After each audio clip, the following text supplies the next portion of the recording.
عورت مارچ اس میں کس طرح کی خواتین ہیں جو شرکت کرتی ہیں؟ بہت ساری خواتین نہیں ہیں۔ پہلے یہ خواتین بمشکل چند ہزار 2-3 ہزار ہوتی تھی اور اب یہ تعداد چند 100 تک رہ گئی ہے۔ بین الاقوامی میڈیا، این جی اوز اور اشرافیہ چونکہ اس کے پیچھے ہوتی ہے تو انہیں کوریج بھی ملتی ہے، انہیں سپورٹ بھی کیا جاتا ہے، انہیں پیسے بھی دیے جاتے ہیں۔ در حقیقت یہ این جی او پیڈز ہیں، انہیں بین الاقوامی طور پر ان این جی اوز کو فنڈز ملتے ہیں پاکستان میں انارکی پھیلانے کے لیے، انتشار پھیلانے کے لیے، بے حیائی پھیلانے کے لیے، پاکستان کے خاندان کی جو اکائی سسٹم، خاندان ایک بیسک اکائی ہے، اس یونٹ کو، اس سسٹم کو ختم کرنے کے لیے وہ بے تحاشا پیسہ خرچ کرتے ہیں۔ اب یہ خواتین اپنے ساتھ جن خواتین کو لے کے آتی ہیں ان میں سے اکثر کو پتہ ہی نہیں ہوتا کہ انہیں کیوں لایا گیا ہے۔ ان کے ہاتھ میں جو انگلش میں سلوگن لکھا ہوتا ہے انہیں وہ پڑھنا نہیں آتا۔ ان کو کچھ این جی اوز ہیں جو کہ اسپانسر کرتی ہیں، کون سی این جی اوز ہیں؟ وہ این جی او ایک نہیں کئی ہوں گی، مگر جس امبریلا کے نیچے یہ کام کرتی ہیں وہ بہت بڑی امبریلا ہے، وہ ایمنسٹی انٹرنیشنل ہے، وہ یو این ہے، یونائٹڈ نیشنز ہے۔ اب دیکھیں ایل جی بی ٹی کی ایسی تنظیم جس کا نام ہی اتنا گھنونا ہے، L G B T, lesbians, gays, bisexual, transgender, جس کے نام میں ہی غلاظت ہے، اس تنظیم کو ہر ملک میں کام کرنے کی اجازت ہے۔ اس کے اجلاس پاکستان میں غیر ممالک کے سفارت خانوں میں ہوتے رہے ہیں۔ کیا مفادات ہیں ایل جی بی ٹی کے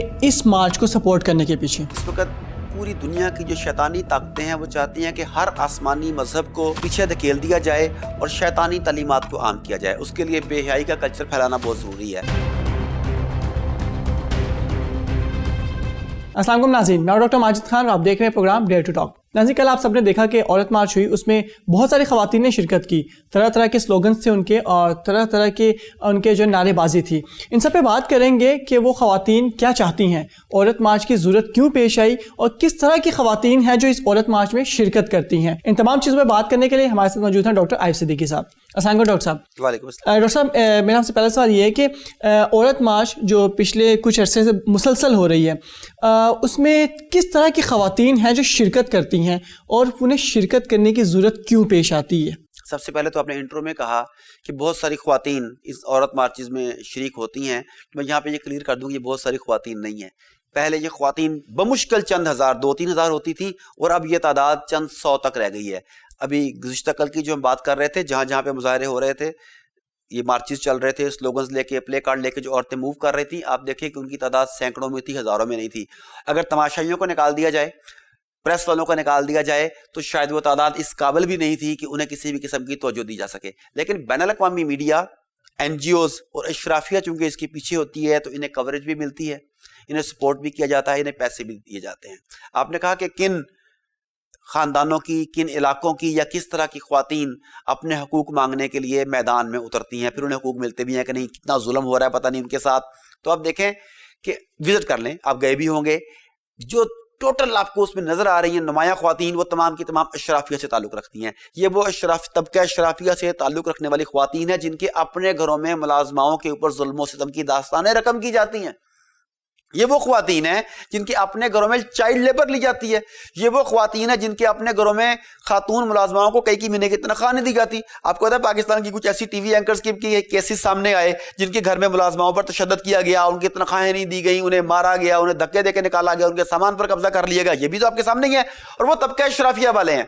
اور طبقہ اشرافیہ پتہ نہیں کون سی عورت کے حقوق مانگتی ہیں۔ در حقیقت یہ این جی او پیڈز ہیں، انہیں بین الاقوامی طور پر ان این جی اوز کو فنڈز ملتے ہیں پاکستان میں انارکی پھیلانے کے لیے، انتشار پھیلانے کے لیے، بے حیائی پھیلانے کے لیے، پاکستان کے خاندان کی جو اکائی سسٹم، خاندان ایک بیسک اکائی ہے، اس یونٹ کو، اس سسٹم کو ختم کرنے کے لیے وہ بے تحاشا پیسہ خرچ کرتے ہیں۔ انہیں یہ چند خواتین ملی ہوئی ہیں۔ اب یہ خواتین اپنے ساتھ جن خواتین کو لے کے آتی ہیں ان میں سے اکثر کو پتہ ہی نہیں ہوتا کہ انہیں کیوں لایا گیا ہے۔ ان کے ہاتھ میں جو انگلش میں سلوگن لکھا ہوتا ہے انہیں وہ پڑھنا نہیں آتا۔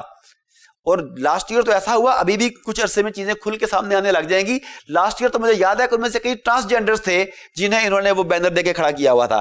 پچھلے سال ہم نے یہ بھی دیکھا کہ گھریلو ملازماؤں کو ماڈرن کپڑے پہنا کے بینر دے کے یہ سامنے لے آئے تھے، اور اس دفعہ بھی میرا خیال ہے کچھ ایسا ہی کچھ ہوا ہے، لیکن ابھی چیزیں کھل کے سامنے نہیں آئیں۔ اگلے ایک ہفتے میں، 4 دن میں، 10 دن میں یہ چیزیں مزید سامنے آ جائیں گی۔ ڈاکٹر صاحب، آپ نے بات کی ہے کہ ان کو کچھ این جی اوز ہیں جو کہ اسپانسر کرتی ہیں۔ ایک تو میں یہ جاننا چاہوں گا کہ کون سی این جی اوز ہیں، اور اسی کے ساتھ میں ایک اور چیز کا ایڈیشن کرنا چاہوں گا، کیا ہمارے ملک پاکستان میں عورتوں کو حقوق مل رہے ہیں یا نہیں؟ دیکھیں، این جی اوز آپ نے کہا کون سی ہوں گی، وہ این جی او ایک نہیں کئی ہوں گی، مگر جس امبریلا کے نیچے یہ کام کرتی ہیں وہ بہت بڑی امبریلا ہے، وہ ایمنسٹی انٹرنیشنل ہے، وہ یو این ہے، یونائٹڈ نیشنز ہے۔ اب دیکھیں ایل جی بی ٹی کی ایسی تنظیم جس کا نام ہی اتنا گھنونا ہے، L G B T, lesbians, gays, bisexual, transgender, جس کے نام میں ہی غلاظت ہے، اس تنظیم کو ہر ملک میں کام کرنے کی اجازت ہے. اس کے اجلاس پاکستان میں غیر ممالک کے سفارت خانوں میں ہوتے رہے ہیں. آپ مجھے بتائیے اس سے بڑھ کر کسی ملک میں مداخلت کا اور ثبوت کیا ہو سکتا ہے؟ یہ تو آپ کی سوورینٹی کو کھلا کھلا چیلنج ہے کہ آپ کا آئین جس چیز کی مخالفت کرتا ہے آپ کے ملک میں اسی چیز کو پروموٹ کیا جاتا ہے, غیر ملکی سفارت خانوں کے ذریعے کیا جاتا ہے. تو اس کے پیچھے پورے کا پورا مغرب موجود ہے. اس کے بعد اگلے سوال کی بات کریں کہ کیا پاکستان میں عورتوں کو حقوق مل رہے ہیں, تو میں سمجھتا ہوں کہ پاکستان میں خاندانی نظام چونکہ نسبتاً مغرب کے محفوظ ہے, زیادہ مضبوط ہے, اس وجہ سے یہاں خواتین کو زیادہ حقوق ملتے ہیں. ہاں اکا دکا کیسز ہر جگہ ہو سکتے ہیں. ہمارے عام طور پہ سوال اٹھائے جاتے ہیں کہ عورتوں کو وراثت میں حصہ نہیں دیا جاتا. اب کچھ علاقے ایسے ہوں گے, میں آپ سے پوچھتا ہوں, میں خود سے پوچھتا ہوں, یا اسٹوڈیو میں جو اور بڑی ٹیم بیٹھی ہے ان سے پوچھ لیں. مثلا اگر میں اپنے سے سٹارٹ کروں, جب میرے فادر کی ڈیتھ ہوئی اور جب میری مدر کی ڈیتھ ہوئی, ہم نے اپنی بہنوں کو ان کا حصہ اسی وقت ود ان 3 days جیسی چیزیں کمپلیٹ ہوئی ہیں تو جیزو تکفین کی, ہم نے چیزوں کو ڈیسائیڈ کیا اور فارغ کر دیا. یہ ہماری طرف سے ہوا. اگر تعلیم کا حق ہے, ہم نے انہیں اپنے سے بہتر تعلیم دلوائی.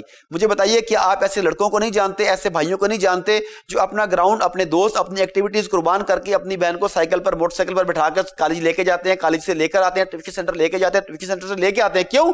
تاکہ ان کی بہن باعفت اور باعصمت رہے. کیا یہ ہوتا ہے کہ نہیں ہوتا؟ کیا آپ ایسے گھروں کو نہیں جانتے جہاں بھائی نے بڑا ہونے کے باوجود اس وجہ سے شادی نہیں کی, شادی میں تاخیر کی کہ پہلے میری چھوٹی بہن کی شادی ہو جائے, یہ میری ذمہ داری ہے, میں اس ذمہ داری سے عہدہ برا ہو جاؤں تو پھر میں اپنی شادی کروں گا. کیا ایسا آپ کے سامنے ہوا کہ نہیں ہوا؟ کیا بھائیوں نے اپنی خوشیوں کو قربان کیا کہ نہیں کیا بہن کے لیے؟ اچھا یہ سب نظر نہیں آتا, یہ سب بولتے نہیں ہیں. اب وہ بولتے کیا ہیں؟ وہ بولتے ہیں جی خواتین کو وراثت میں حق نہیں دیا جاتا. کن خواتین کو؟ ٹھیک ہے گاؤں میں کچھ ایسی خواتین ہوں گی, ہو سکتا ہے شہر میں کچھ ایسی خواتین ہوں, تو انہیں ایجوکیٹ کیا جائے, ان کے مردوں کو ایجوکیٹ کیا جائے, ان خواتین کو ان کے حقوق کی آگاہی دی جائے. اس کا تو یہ حل ہے. آپ کہتے ہیں عورت کو تعلیم کی آزادی نہیں ہے. مجھے بتائیے کون کہتا ہے کہ عورت کو پاکستان میں تعلیم کی آزادی نہیں ہے؟ عورت جنرل سیٹس پر بھی پڑھتی ہے, پروفیشنل کالجز, پروفیشنل یونیورسٹیز, وہ میرٹ پر بھی آتی ہے. کیا اس کے لیے علیحدہ سے خواتین کے کوٹے کی سیٹیں ہوتی ہیں؟ وہ اس پر بھی آتی ہے. وہ مردوں سے ڈبل بینیفٹ لے رہی ہے. اگر آپ پارلیمنٹ میں آ جائیں, کوئی خاتون آزاد بھی لڑ سکتی ہے, مرد عورت کی کسی بھی سیٹ کے اوپر. پھر خواتین کے لیے علیحدہ سے مختص سیٹیں ہیں, وہ ان کے اوپر بھی لڑ سکتی ہے. آپ کون سے حقوق کی بات کرتے ہیں؟ مل رہے ہیں کہ نہیں مل رہے؟ اب آپ اکا دکا کیسز کو بنیاد بنا کر, یا 10% بھی اگر کیسز ہیں انہیں بنیاد بنا کر آپ اسلام کو, اسلام کی افاقیت کو, اسلام کے اصولوں کو, پاکستان کو, میرے اور آپ کے جیسے سمجھدار لوگوں کو دھتکار نہیں سکتے. دس از نمبر 1. اچھا جو کہتے ہیں, جو اینکرز یہ رونا روتے ہیں, جو این جی اوز یہ رونا روتی ہیں, ان کے گھر میں جا کے دیکھ لیں انہیں حقوق ملے کہ نہیں ملے. وہ کس کے پیسے سے, کس کی گاڑی پر وہاں پہ جلسہ کرنے کے لیے پہنچی ہوئی ہیں؟ یقیناً ان کے بھائی کی ہے, ان کے باپ کی ہے, یا ان کے شوہر کی ہے. یہی کچھ ہوا نا. اگر آپ مغرب میں دیکھیں تو کیا ہو رہا ہے؟ مغرب میں عورت کو اپنا کمانا خود پڑتا ہے, اپنی تعلیم کے لیے بینک سے لون لینا پڑتا ہے. اس کے بعد تعلیم مکمل کرنے کے بعد ساری زندگی وہ جاب کرتی ہے, بینک کا لون اتارتی ہے, اپنے گھر کا خرچہ چلاتی ہے. یہی کچھ ہو رہا ہے نا. پاکستان میں عورت کو کمانے کی ضرورت نہیں ہے. ہاں اگر وہ کمانا چاہتی ہے اس کی خوشی ہے, اس کی اپنی ثوابدید ہے, لیکن اسلامی طور پہ, ہمارے خاندانی نظام کے طور پہ عورت کی کفالت مرد کے ذمہ ہے. خواہ وہ باپ کی شکل میں ہے, خواہ وہ بھائی کی شکل میں ہے, خواہ وہ شوہر کی شکل میں ہے, خواہ وہ بیٹے کی شکل میں ہے. عورت ہمیشہ کسی نہ کسی مرد کی کفالت میں ہے, جہاں مرد کی ذمہ داری ہے کہ اس کی تمام بنیادی ضروریات کو پورا کرے. اچھا یہ تو ذمہ داری ہے, اگر کسی سے پوری نہیں ہو پاتی تو خاتون اس کا ساتھ بٹاتی ہے, دیٹ از ویری گڈ, لیکن ذمہ داری مرد کی ہے. کیا مغرب میں عورت کو یہ حق حاصل ہے کہ وہ چاہے تو گھر بیٹھ جائے, مرد اس کے لیے کما کے لائے؟ یہاں پر آپ کہتے ہیں کہ گھر کے مردوں کی خدمت کرنا مجھ سے نہیں ہوگا, میں انہیں کھانا گرم کر کے نہیں دے سکتی, میں انہیں چائے کافی سرو نہیں کر سکتی, اور جہاز میں, ہوٹلوں میں بطور ویٹرس, وہاں پہ بطور ایئر ہوسٹس آپ غیروں کو شراب بھی پیش کر رہے ہوتے ہیں, کھانا بھی پیش کر رہے ہوتے ہیں, ان کی طنزیہ باتیں بھی سن رہے ہوتے ہیں, وہاں پر سارا کچھ آپ کے لیے قبول ہے. تو میں یہ سمجھتا ہوں پاکستان میں عورت مغرب کی نسبت کئی گنا زیادہ محفوظ ہے, سیکیور ہے, باوقار ہے. مغرب نے عورت کو شمع محفل بنایا, ہم نے عورت کو چراغ خانہ بنایا. یہ کیا چاہتے ہیں؟ یہ چاہتے ہیں کہ عورت کو بازار کی جنس بنا دیا جائے. آج ہی کی بات ہے, آج مجھے کسی نے ایک تصویر شیئر کی, اس کی ہیڈنگ تھی ایجوکیشن گیوز لبرٹی, ایجوکیشن آزاد کرتی ہے. فکر بڑا مزیدار ہے, لیکن جو ان کی تصویر بنائی ہوئی ہے کہ بے شمار برقع پوش نقاب والی خواتین ہیں, اور ان میں سے ایک خاتون نے اپنا نقاب اتار پھینکا ہے, اب وہ کھلے بالوں کے ساتھ, لپسٹک کے ساتھ, میک اپ کے ساتھ کھڑی ہے, اور اس کے ہاتھ میں کتاب ہے. یعنی وہ بتانا یہ چاہ رہے ہیں کہ ایجوکیشن کا مطلب یہ ہے, تعلیم کا مطلب یہ ہے کہ تم اسلامی اقدار کو چھوڑ دو اور تم شمع خانہ کی بجائے, چراغ خانہ کے بجائے شمع محفل بننا قبول کر لو, تب تم آزاد ہو. تو یہ تو دوگلا پن ہے، مغرب کا دوگلا پن ہے. مغرب کا اپنا خاندانی نظام تباہ ہو چکا. مغرب اپنی عورت کو گھر میں واپس ڈالنے کے لیے کوشاں ہے، مگر عورت گھر میں جانے کو تیار نہیں. یہ وہ جن ہے جو بوتل سے باہر آ چکا ہے، اب بوتل میں نہیں جا سکتا. اب وہ چاہتے ہیں کہ اگر ان کا جن بوتل سے باہر آ گیا تو پاکستان میں بھی اس جن کو بوتل سے باہر لایا جائے. مگر پاکستانی خواتین بہت سمجھدار ہیں، انہیں اپنے حقوق کا پتہ ہے. انہیں پتہ ہے کہ ہمیں یہاں پر جو تحفظ مل رہا ہے، یہاں پر جو رائٹس مل رہے ہیں، اس کے ہوتے ہوئے مجھے کسی اور باہر کی NGO کا اعلی کار بننے کی ضرورت نہیں ہے. اسی وجہ سے ہر گزرتا سال جو ہے ان عورت مارچ والوں کی تعداد میں کمی لا رہا ہے. اس دفعہ کی اگر عورتوں کو دیکھیں تو پچھلے سال کے مقابلے میں ان کی تعداد بہت کم ہو چکی ہے. وجہ یہی ہے کہ عورتوں کو پتہ ہے کہ یہ بین الاقوامی ایجنڈے کے اوپر کام کر رہی ہیں. ڈاکٹر صاحب ایک اور چیز جو ہے نا دیکھنے میں آئی ہے بہت زیادہ کہ پاکستان میں جو خواتین ہیں، خواتین کی ایک تعداد ایسی ہے جو کہ مردوں کے قتل میں ملوث ہوئی ہے بہت زیادہ، مینس کہ مردوں کا قتل کرنا بہت زیادہ شروع کر دیا گیا. اور دوسرا خواتین کارڈ جو ہے نا کھیل کر الزامات بھی بہت زیادہ لگائے جاتے ہیں مردوں پہ. اس کے پیچھے آپ کیا بتائیں گے کہ اس حوالے سے آگاہ کریں کہ کیا اس کے پیچھے تمام خواتین ہیں جو ایسا چاہتی ہیں، یا پھر کچھ چھوٹا سا طبقہ ہے جو ان چیزوں میں ملوث ہو کے سب کو بدنام کر رہے ہیں؟ جی ڈاکٹر صاحب بالکل ٹھیک کہہ رہے ہیں. آج کل آئے روز ایسی خبریں اخبارات کی زینت بنتی ہیں جس کی طرف آپ نے اشارہ کیا کہ عورت نے کسی مرد کو قتل کر دیا. بعض اوقات آپ نے کسی پرانے معاشرے کے چکر میں کسی آشنا کے ساتھ مل کر، بعض اوقات غربت سے تنگ آ کر، بعض اوقات حقوق کے نام پر. اور یوں لگتا ہے کہ عورت مارچ والوں کا ایجنڈا یہی تھا جو سٹیپ بائی سٹیپ پورا ہو رہا ہے. اس کے علاوہ کہ دیکھیں کہ پاکستان میں عورتوں نے گھریلو ذمہ داری سے جان چھڑانے کے لیے بھی عورت کارڈ کا استعمال کرنا شروع کیا.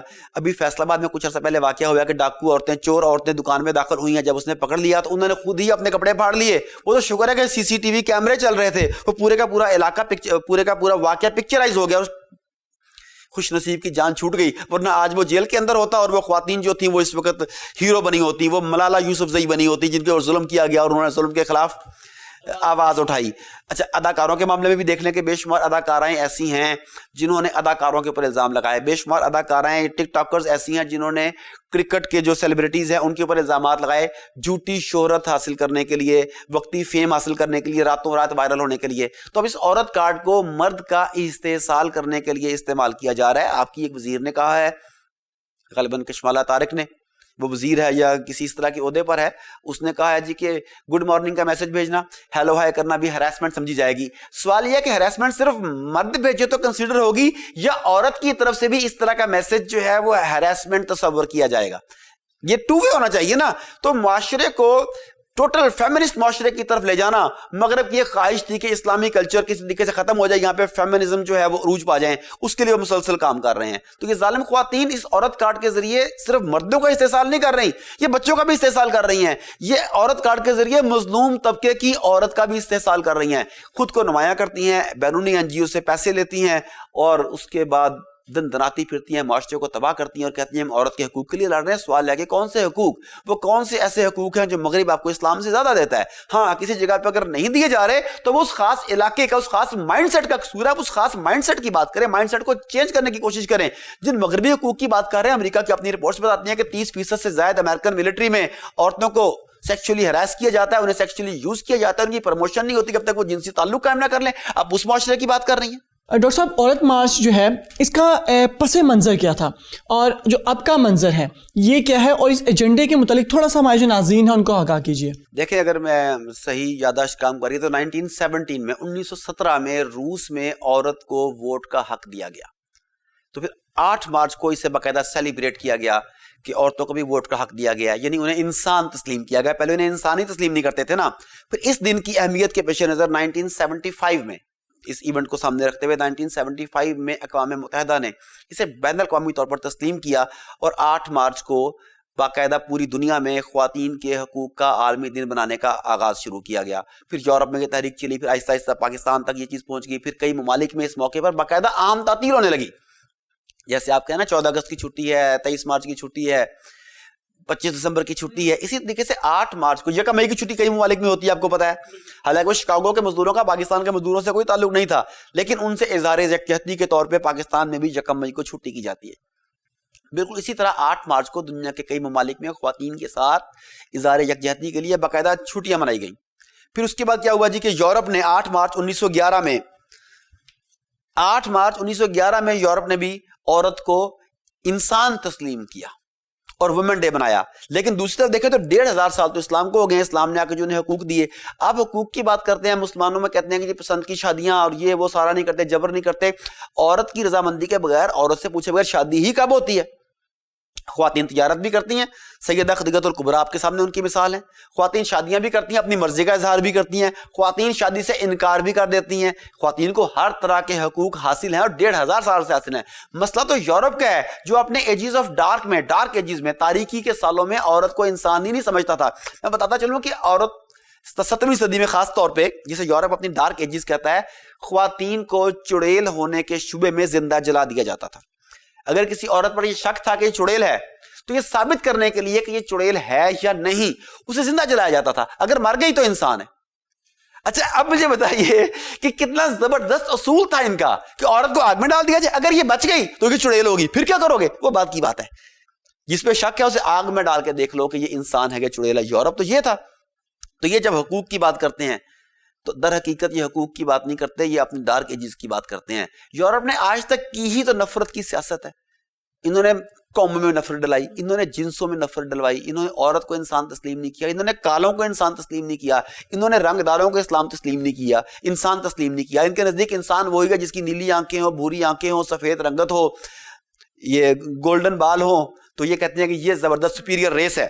اچھا ڈاکٹر صاحب, آپ نے جو ہے نا گفتگو کے دوران جو ہے نا پہلے LGBT کا ذکر کیا. آپ نے بتایا جی کہ LGBT جو ہے نا بہت زیادہ جو ہے نا سپورٹ کرتی ہے اس مارچ کو. میں یہ جاننا چاہتا ہوں, ہمارے ناظرین کو یہ بتائیے کہ کیا مفادات ہیں LGBT کے اس مارچ کو سپورٹ کرنے کے پیچھے؟ دیکھیں, جیسے ایک تو میں نے کہا کہ اس وقت پوری دنیا کی جو شیطانی طاقتیں ہیں وہ چاہتی ہیں کہ ہر آسمانی مذہب کو پیچھے دھکیل دیا جائے اور شیطانی تعلیمات کو عام کیا جائے. اس کے لیے بے حیائی کا کلچر پھیلانا بہت ضروری ہے.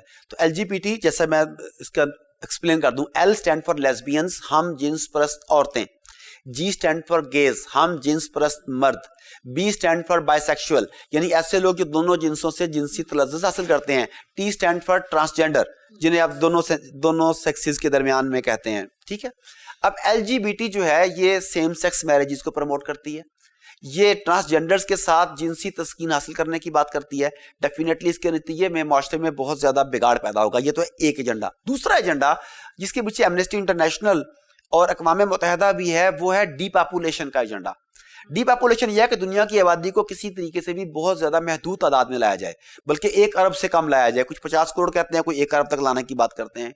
اب ایک میزائل پھینک کے تو چند 100 بندے مارے جا سکتے ہیں, اور اس طرح کے عورت مارچ کے ذریعے نسل بندی کروا کے, نسل بندی کروا کے, سیم سیکس میرجز کروا کے آنے والی نسلوں کے ہزاروں لاکھوں بچوں کو روکا جا سکتا ہے. پھر وہ لوگ جو سیم سیکس میرجز میں انوالو ہوں گے انہیں بے شمار بیماریاں پیدا ہوں گی, ان کی لائف ایکسپیکٹنسی کم ہو جائے گی, وہ 50 60 70 سال کی بجائے اس سے پہلے ہی امراض کا شکار ہو کے دوسری دنیا میں چلے جائیں گے. تو LGBT کے مقاصد میں دنیا کی آبادی کو کم کرنا, بے حیائی پھیلانا اور شیطانی ایجنڈے کی تکمیل کرنا, آسمانی مذاہب کو پس پش ڈالنا یہ شامل ہے.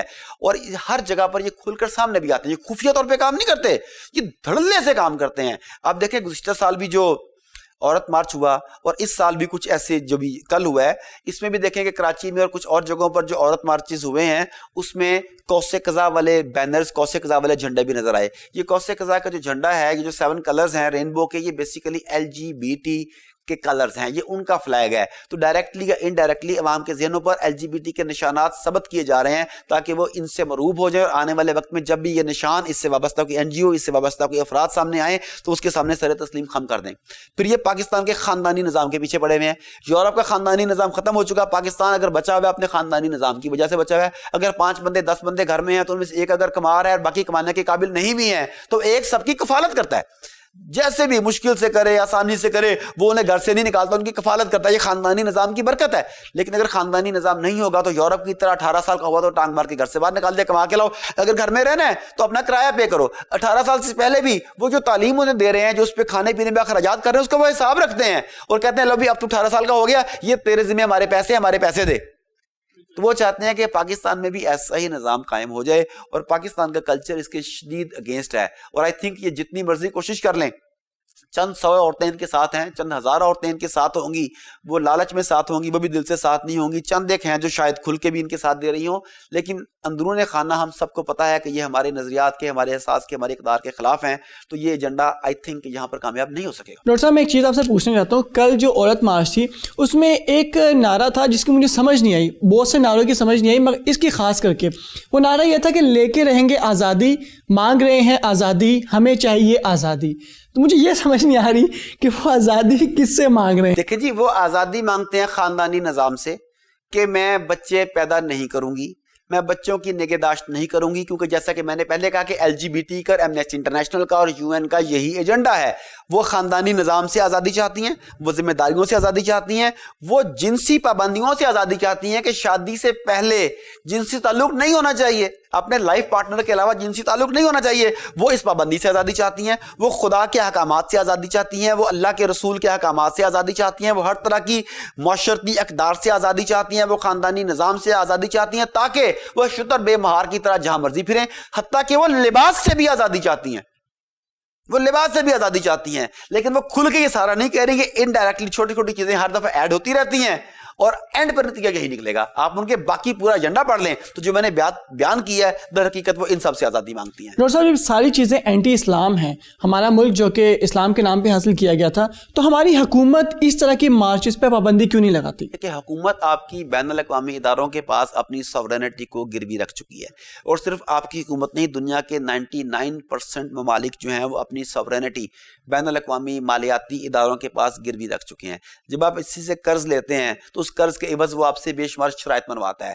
آپ دیکھ لیں کہ IMF, ورلڈ بینک جب کسی کو قرض دیتے ہیں تو اپنی شرائط امپوز کرتے ہیں ساتھ. ان میں LGBT جیسے تنظیموں کے دفاتر کھلنے کی اجازت ہوتی ہے, فیمنزم کو پروموٹ کرنے کی بات ہوتی ہے, ان کے دفاتر کھولنے کی بات ہوتی ہے, ان کی NGOs کو کھلے عام کام کرنے کی اجازت ہوتی ہے, سلیبس میں تبدیلی کرنے کی بات ہوتی ہے. اب یہ اپنے نظام حکومت چلانے کے لیے, اپنی عیاشیوں کو پورا کرنے کے لیے, اپنے عللے تللے پورے کرنے کے لیے انہیں پیسہ چاہیے ہوتا ہے. پیسہ لینے کے لیے انہیں مغرب کی طرف دیکھنا پڑتا ہے, بین الاقوامی اداروں کی طرف دیکھنا پڑتا ہے, اور وہ اس موقع سے فائدہ اٹھاتے ہوئے انہیں مکمل طور پر جکڑ کر انہیں اپنے مقاصد کے لیے استعمال کرنا چاہتے ہیں. اصل مسئلہ صرف اتنا ہے. تو جس دن انہوں نے اپنے عللے تللے چھوڑ دیے, کھڑا ہو کے غیرت سے جینے کا فیصلہ کر لیا, تو اس طرح کی کسی بھی تنظیم کی کوئی جگہ باقی نہیں رہے گی. ڈاکٹر صاحب ایک طرف تو عورت مارچ اور دوسری طرف ایک اور مارچ ہوتی ہے جس کو حیا مارچ کا نام بھی ہوتا ہے, ان دونوں میں کیا فرق ہے؟ اور ساتھ ہی میں ایک اور چیز ایڈ کرنا چاہوں گا, کیا خواتین کا کسی بھی قسم کی مارچ کے لیے باہر نکلنا ہمارے اسلام میں یا اسلامی کنٹری میں الاؤ ہے یا نہیں؟ جی ڈاکٹر صاحب, عورتوں کے اس عالمی دن کے موقع پر جو مغرب کا امپوز کرتا ہے, مذہبی جماعتوں نے اسے کاؤنٹر کرنے کے لیے حیا مارچ کا انعقاد کیا. وہاں پہ انہوں نے حیا سے متعلقہ نعرے لگائے, سلوگنز لگائے, تقریریں کی. مگر اس میں بھی المیہ یہ ہے کہ انہوں نے حیا مارچ میں عورت کے حقوق کی بات نہیں کی, انہوں نے مغرب کے ایجنڈے کے خلاف بات کی. یعنی انہوں نے عورت مارچ کے, فیمنزم کے خلاف بات کی جو ہونی بھی چاہیے تھی. مگر اس کے دوسری طرف جیسا کہ میں نے پہلے کہا کہ پاکستان میں ہم حقوق دے رہے ہیں, مگر اس کے باوجود ایسا طبقہ موجود ہے جو عورت کو پسماندہ رکھنا چاہتا ہے, ایسا طبقہ ہے جو عورت کو دبا کر رکھنا چاہتا ہے, ایسا طبقہ ہے جو عورت کے حقوق غصب کرنا چاہتا ہے, اس کی وراثت نہیں دینا چاہتا. انہوں نے اس طرح کے معاملے میں قانون سازی کی بات نہیں کی, اس طرح کے معاملے میں کسی قسم کا پریشر بلڈ کرنے کی کوشش نہیں کی. ایسی کوئی بات نہیں کی کہ ہر گاؤں میں, ہر شہر میں, ہر قصبے میں یونین کونسل کے لیول پر ایسی کمیٹیاں بنائی جائیں گی جو ان معاملات کا جائزہ لیں گی. یہ بھی تو پاسبل تھا نا.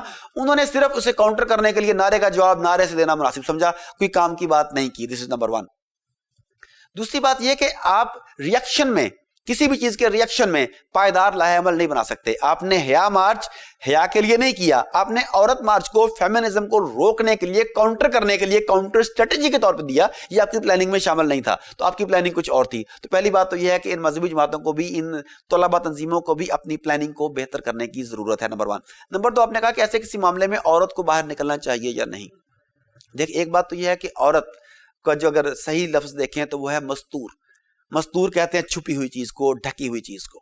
اگر عورت کسی کام کے لیے بازار بھی نکلتی ہے تو اس کے لیے اپنے آپ کو ڈھانپنا, اپنے آپ کو مستور کرنا اشد ضروری ہے. اب دیکھیں کہ ہمارے یہاں خواتین نے تو جنگوں میں بھی حصہ لیا. ہماری خواتین نے میدان جنگ میں بہادری کے جوہر دکھائے. سیدہ خولہ میری ایک پسندیدہ ترین خواتین میں سے ایک وہ بھی ہیں. ان کے بھائی زرار بن ازور کو جب کافر پکڑ کر لے گئے تو وہ اپنے چہرے پر نقاب ڈالے, گھوڑے پر بیٹھے, ان کے اندر گھس گئی تلوار لے کے.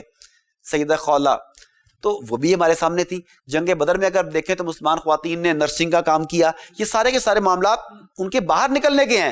خدیجہ الکبریٰ رضی اللہ تعالیٰ عنہا اگر خود تجارت کے لیے نہیں جاتی تھی تو لوگوں کے ساتھ معاملات طے کرتی ہیں, لوگوں کو اپنی جگہ پر اتھارٹی دیتی, انہیں احکامات دیتی اور ان سے آگے کام لیتی. یہ سارے معاملات میں عورت باہر آئی, مگر اس عورت نے کسی بھی صورت میں اپنے حیا کے اوپر, اپنی اقدار کے اوپر, اپنے حلیے کے اوپر کمپرومائز نہیں کیا. دس از نمبر 1.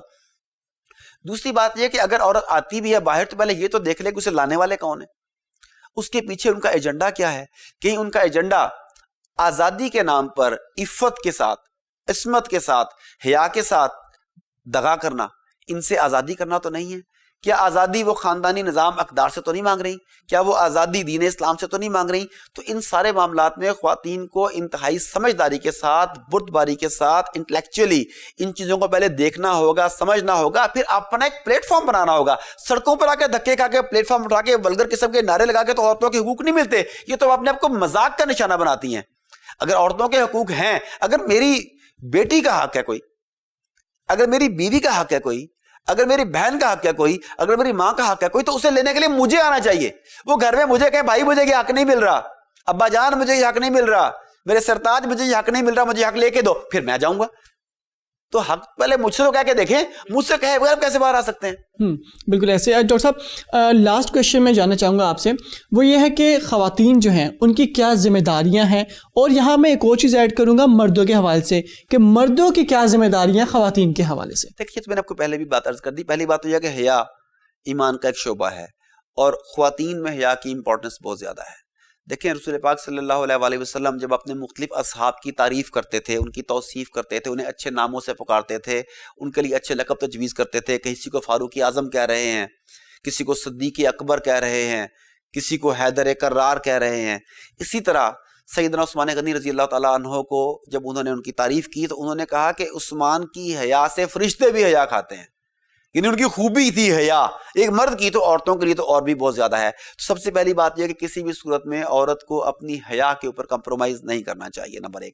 جو مردوں کی ذمہ داریوں کی اپنے بات کی تو میں نے پہلے کہا کہ مرد ہر حال میں عورت کا کفیل ہے, خواہ وہ باپ کی شکل میں ہے, شوہر کی شکل میں ہے, بھائی کی شکل میں ہے, بیٹے کی شکل میں ہے. اس کی ذمہ داری ہے کہ گھر میں موجود خواتین کو تحفظ فراہم کرے, ان کی بنیادی ضروریات کا خیال رکھے, باہر کی تمام تن ٹینشن وہ لے, وہ کمانے کی ذمہ داری اس کی ہے. پھر گھر کو اچھا گھر بنانے کی ذمہ داری, مرد کے بستر کی حفاظت کی ذمہ داری, اولاد کی پرورش کی ذمہ داری, گھر چلانے میں اپنا کردار ادا کرنے کی ذمہ داری یہ خواتین کی ہیں. دیکھیں اللہ تعالیٰ نے بنیادی طور پر تمام روحوں کو تو برابر ہی بنایا نا, لیکن ان کے صنفی امتیاز کی وجہ سے دونوں کے اوپر جو ذمہ داریاں ڈالے گی ان میں فرق ہے. کسی جگہ پر عورت کو زیادہ اہمیت دی گئی, کسی جگہ پر مرد کو زیادہ اہمیت دی گئی. ہاں بحیثیت مجموعی مرد کو عورت سے تھوڑا برتر رکھا گیا. اس کی وجہ یہ ہے کہ اس نے باہر کے کام کرنے ہیں, لوگوں سے ڈیل کرنا ہے, دنیا سے ڈیل کرنا ہے. باہر جو کچھ وہ دیکھ رہا ہے وہ عورت نہیں دیکھ رہی, اور بھی کئی اس کے ساتھ ملتی جلتی وجوہات ہیں. تو اس فرق کو اگر مان لیا جائے کہ یہ اللہ تعالیٰ کی تقسیم ہے تو میرا خیال ہے کہ عورت گھر میں ایک مرد کے سائے میں جتنی محفوظ ہے اتنی باہر کسی بھی صورت میں نہیں ہے. ڈاکٹر صاحب گفتگو کے دوران ایک اور چیز میں ذہن میں جو میں پوچھنا ضروری سمجھتا ہوں, اکثر ہم سنتے ہیں خبروں میں یا ٹی وی چینلز پہ دیکھتے ہیں, اپنے رشتہ دار سے سنتے ہیں کہ غیرت کے نام پہ خواتین کو قتل کیا جاتا ہے.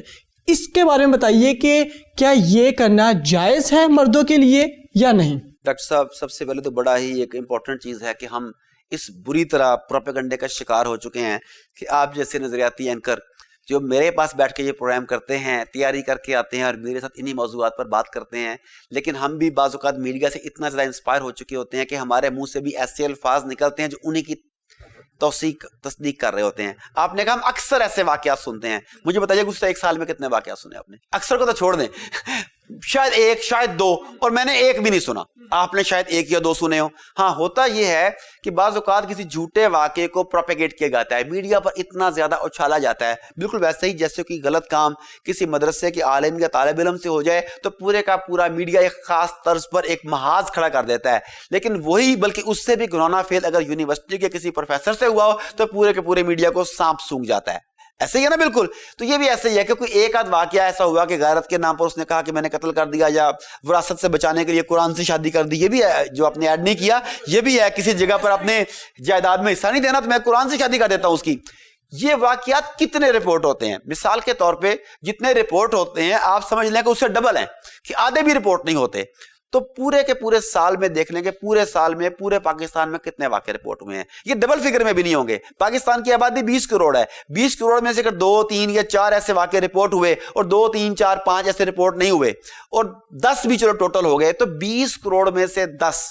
اور کسی بھی ملک میں کسی بھی معاشرے میں ایسے واقعات ہو سکتے ہیں. لوگ لالچی بھی ہوتے ہیں, لوگ غیرت مند بھی ہوتے ہیں, لوگ بے غیرت بھی ہوتے ہیں, لوگ ایثار اور قربانی کرنا بھی جانتے ہیں, لوگ استحصال کرنا بھی جانتے ہیں. تو ان اکا دکا ہونے والے 1-2 واقعات کو بنیاد بنا کر آپ پورے معاشرے کو کٹہرے میں کھڑا نہیں کر سکتے. دس از نمبر 1. نمبر 2, کوئی بھی واقعہ غلط ہے اسے غلط کہنا چاہیے. کوئی بھی واقعہ, خواہ وہ مسلم کرے, خواہ وہ غیر مسلم کرے, خواہ وہ مرد کرے, خواہ وہ عورت کرے, خواہ وہ بچہ کرے, خواہ وہ بوڑھا کرے, جو غلط ہے وہ غلط ہے. وہ اس لیے صحیح قرار نہیں پائے گا کہ وہ پاکستان میں ہوا ہے تو صحیح کہہ دے, انڈیا میں ہو تو غلط ہو جائے گا. غلط کو ہم غلط ہی کہیں گے, لیکن ان اکا دکا ہونے والے واقعات کو آپ بنیاد بنا کر پورے معاشرے کو کٹہرے میں کھڑا مت کیجیے. بہت شکریہ آپ کا ڈاکٹر صاحب, اور تھینک یو سو مچ کہ لوگوں کو اویئرنیس دینے کے لیے. اور ناظرین یہاں پہ میں ایک بات یہ کہنا چاہوں گا کہ ہماری جتنی بھی جو یورپ میں دیکھ لیں, ویسٹ میں دیکھ لیں, جتنی کنٹریز ہیں, انہوں نے خواتین کو جو رائٹس دیے, ان کے حقوق دیے, وہ 90s میں جا کے دیے, جبکہ اسلام جو ہے اس نے 1500 سال پہلے ہی تمام حقوق دے دیے تھے خواتین کو. اور اگر ان تمام حقوق کو فالو کیا جائے اچھے سے, تو میں سمجھتا ہوں کہ شاید نہ کسی مارچ کی ضرورت پڑے گی, چاہے وہ حیا مارچ ہو, چاہے وہ عورت مارچ ہو, کسی مارچ کی ضرورت نہیں پڑے گی, کسی خاتون کو باہر نکلنے کی ضرورت نہیں پڑے گی, اور کسی بھی خاتون کے ساتھ کسی قسم کا ظلم و ستم نہیں ہوگا, اگرچہ ہم ان تمام قوانین کو فالو کریں جو کہ 1500 سال پہلے اسلام نے ہمیں دیے تھے. اپنا بہت سارا خیال رکھیے گا, ہمیں اجازت دیجیے, پھر ملاقات ہوگی آپ سے. اللہ حافظ.